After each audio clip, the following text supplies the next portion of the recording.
प्रिय विद्यार्थियों, लोक प्रशासन की कक्षा में आपका स्वागत है। हम लोग भारतीय प्रशासन के विकास का अध्ययन कर रहे थे। उसके तहत हम लोगों का अभी जो 1909, 1919 और 1935 के अधिनियम की चर्चा चल रही थी, तो हमने 1909 और 1919 के अधिनियमों के बारे में पढ़ लिया था। आज हम भारत सरकार अधिनियम 1935 के अधिनियम का अध्ययन करते हैं। यदि हम इसकी पृष्ठभूमि को देखें तो आप लोगों ने सामाजिक में या पीछे की कक्षाओं में पढ़ा भी होगा कि 1930, 31 और 32 में क्या है, 3 ये गोलमेज सम्मेलन हुए थे। और इनमें क्या है, जो सम्मेलन ये हुए उनमें विचार विमर्श के आधार पर क्या है, मार्च 1933 में क्या है, जो भावी सुधार योजनाएं हैं उसके संबंध में क्या है, एक श्वेत पत्र प्रकाशित किया गया, जिसमें क्या है, प्रांतों में उत्तरदायी शासन की व्यवस्था और केंद्र में आंशिक उत्तरदायी की स्थापना का सुझाव दिया गया था। इस श्वेत पत्र में श्वेत पत्र के जो ये सुझाव थे उसको स्वीकार करते हुए क्या ब्रिटिश संसद ने क्या है 4 अगस्त 1935 को क्या है भारत सरकार अधिनियम 1935 पारित किया।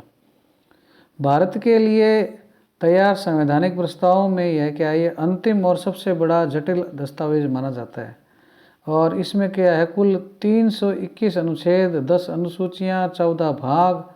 और यदि हम ये कहें कि भारत का जो वर्तमान संविधान है उस पर क्या है, इस अधिनियम का सबसे ज़्यादा प्रभाव पड़ा। और कहा भी जाता है कि लगभग 80% जो हिस्सा है वो क्या है 1935 के अधिनियम से हमने क्या है ले लिया है। और 20% हिस्सा जो हमने है उसको क्या है हमारे हिसाब से क्या है अलग अलग देशों के संविधानों से और अपने खुद की जो स्थितियां हैं देश की उसके हिसाब से क्या हमने उसको तैयार किया संविधान को। तो इसमें क्या है 1935 का जो अधिनियम है उसमें क्या है 321 अनुच्छेद, 10 अनुसूचियां और 14 भाग हैं। अब हम इसके कुछ क्या है प्रावधानों के बारे में देखते हैं।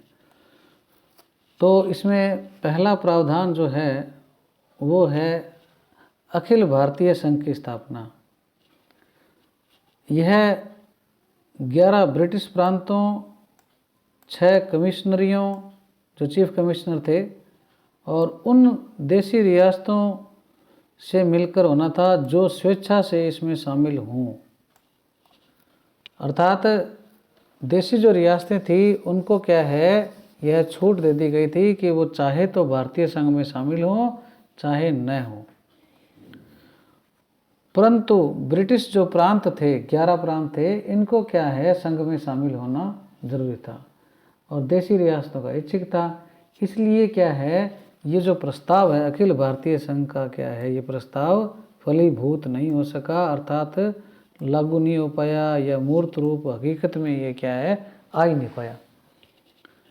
जैसा कि हम लोगों ने 1919 के अधिनियम में पढ़ा कि प्रांतों में क्या है द्वैत शासन को लागू किया गया, इसी प्रकार 1935 का अधिनियम है वो उसके अंदर क्या प्रावधान किया गया कि जो प्रांतों में 1919 का जो द्वैत शासन लागू था 1919 के अधिनियम के द्वारा, उसको क्या है इसमें क्या है समाप्त कर दिया गया। 1935 के अधिनियम में प्रांतों में तो इसको समाप्त कर दिया और उसको क्या है केंद्र में लागू कर दिया।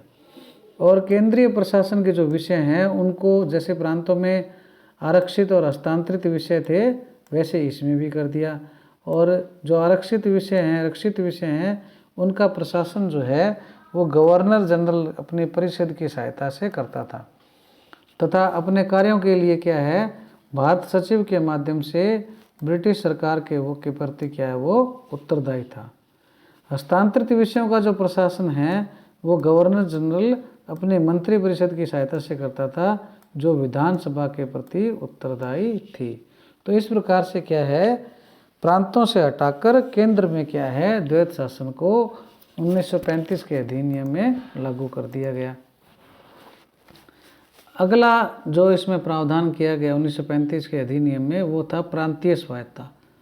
इसमें क्या किया गया कि प्रांतों में स्वायत्त शासन की स्थापना की गई और विधि निर्माण हेतु वर्गीकृत केंद्रीय और प्रांतीय विषयों में से प्रांतीय विषयों पर विधि बनाने का जो आत्यंतिक अधिकार है वो क्या है प्रांतों को दिया गया और उन पर से क्या है केंद्र का नियंत्रण हटा दिया गया। अब प्रांतों के जो गवर्नर थे वो ब्रिटिश सरकार के प्रतिनिधि के रूप में कार्य करते थे, न कि गवर्नर जनरल के अधीन थे। तो इस प्रकार से क्या है, प्रांतों को क्या है, विधि निर्माण के मामले में क्या है, शक्तियाँ या अधिकार क्या है, स्वायत्तता क्या है, दी गई। एक प्रावधान इसमें यह भी किया गया कि इसमें क्या है, संघीय न्यायालय की स्थापना की गई। जैसे आज हमारे यहाँ सुप्रीम कोर्ट है, वैसे ही क्या है, 1935 के अधिनियम में संघीय न्यायालय की स्थापना की गई। इसमें क्या है, एक मुख्य न्यायाधीश और अधिकतम 6 अन्य न्यायाधीश हो सकते थे, और इनकी नियुक्ति किसके द्वारा की जाती थी, सम्राट के द्वारा की जाती थी। और उनके निर्णय के विरुद्ध क्या है, प्रिवी काउंसिल में की जा सकती थी। ये ब्रिटेन में होती थी प्रिवी काउंसिल, उसमें हम अपील कर सकते थे। 1 अक्टूबर 1937 को क्या है, यह न्यायालय जो है वो चालू हो गया या काम करने लग गया। और इसके जो प्रथम मुख्य न्यायाधीश थे वो सर मॉरिस गोयर थे, और 6 अन्य न्यायाधीश जो थे उनमें से क्या है, 2 भारतीय भी थे। पहले थे M.R. जैकब और दूसरे थे M.S. सुल्तान। तो ये क्या है, एक बड़ी उपलब्धि थी भारत के लोगों के लिए कि जो संघीय न्यायालय बना, उस 6 में से क्या है, 2 भारतीय सदस्य भी थे। अगला जो इसका प्रावधान आता है वो क्या है, शक्तियों का विभाजन है। 1935 के अधिनियम के द्वारा क्या है, केंद्र और जो प्रांत थे उनकी क्या है, शक्तियों को क्या है, विभाजित कर दिया गया। ये जो प्रावधान है हमारे आज भी भारत के संविधान की जो 7वीं अनुसूची है उसमें है। और इसमें जो वर्तमान में जैसे 3 सूचियाँ हैं, वैसे 1935 के अधिनियम में भी 3 सूचियाँ थी। एक संघ सूची थी, उसमें 59 विषय थे। प्रांतीय सूची थी, उसमें 54 विषय थे। और संवर्ती सूची जो थी उसमें 36 विषय थी। संघ सूची में जो है उसमें जो इसमें जो उल्लेखित विषय हैं उस पर क्या है, कानून बनाने का या शासन करने का जो अधिकार वो केंद्र को था। और प्रांतीय सूची जो है उसमें क्या है, प्रांतों को था। और संवर्ती सूची में जो 36 विषय थे उसमें क्या है, कानून बनाने का या शासन करने का जो अधिकार है वो दोनों को था, केंद्र और राज्य प्रांतों को। जो अवशिष्ट विषय जो थे और कुछ आपातकालीन जो अधिकार थे, जो वो क्या है, वायसराय के पास थे। अभी हमारे पास वर्तमान संविधान में जो अवशिष्ट शक्तियाँ हैं वो क्या है, केंद्र सरकार के पास है। जो 11 प्रांत थे उनमें क्या विधानसभा का गठन किया गया। 6 प्रांतों में क्या द्विसदनीय विधानमंडल की स्थापना की गई। उच्च सदन विधान परिषद कहलाता था और निम्न सदन क्या कहलाता था, विधान परिषद कहलाता था, जहाँ पे द्विसदनीय व्यवस्था थी। 11 में से 6 में ही क्या है, द्विसदनीय विधानमंडल था, बाकी में क्या है, एक सदनीय था। संघीय तथा प्रांतीय व्यवस्थापिकाओं में सांप्रदायिक निर्वाचन पद्धति का विस्तार करके उसको क्या, आंग्ल भारतीयों, ईसाइयों, यूरोपियों, हरिजनों, इनको भी क्या है, शामिल कर दिया गया था। और जो भारत परिषद जो थी उसका क्या है, इसमें क्या है, अंत कर दिया गया। और 1935 के अधिनियम में यह भी प्रावधान किया गया कि बर्मा जो था, म्यांमार जिसको हम वर्तमान में कहते हैं, उसको क्या है, भारत से अलग कर दिया गया। और 2 नए प्रांत उड़ीसा व सिंध का भी क्या है, इसके माध्यम से निर्माण हुआ। तो ये क्या है, इसमें क्या है, कुछ प्रावधान थे। इसके बाद में यदि हम इसका मूल्यांकन करें तो हम कह सकते हैं कि 1935 का जो एक्ट है उसके द्वारा प्रांतों में स्वशासन और केंद्र में क्या है, द्वैत शासन की स्थापना हुई। पहली बार संपूर्ण भारत के लिए क्या है, एक संघीय शासन की स्थापना की गई, जिसमें क्या है, भारतीय नरेशों के राज्य क्या है, शामिल किए जाने थे, लेकिन वो क्या उनकी इच्छा पर छोड़ दिया गया था। एक संघीय न्यायालय की स्थापना भी हुई, द्विसदनीय प्रणाली का भी इसमें सूत्रपात हुआ, परंतु अनेक इसमें दोष भी थे। वास्तविकता में व्यवस्थापिका सभाओं के अधिकार क्या है, बहुत कम थे।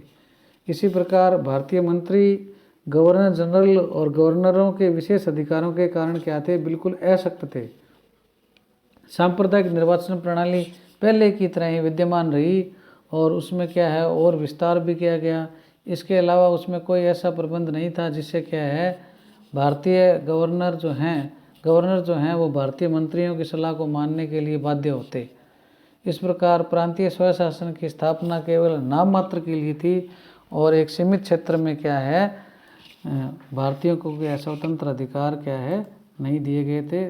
तो इस प्रकार से क्या है, ये 1935 का अधिनियम जो है हम लोगों ने पढ़ा और इसके जो विभिन्न प्रावधान थे उनके बारे में हमने जाना। और यदि आपको इसमें किसी भी प्रकार की शंका या जिज्ञासा हो तो आप मुझसे क्या है व्हाट्सएप के माध्यम से क्या है संपर्क कर सकते हैं।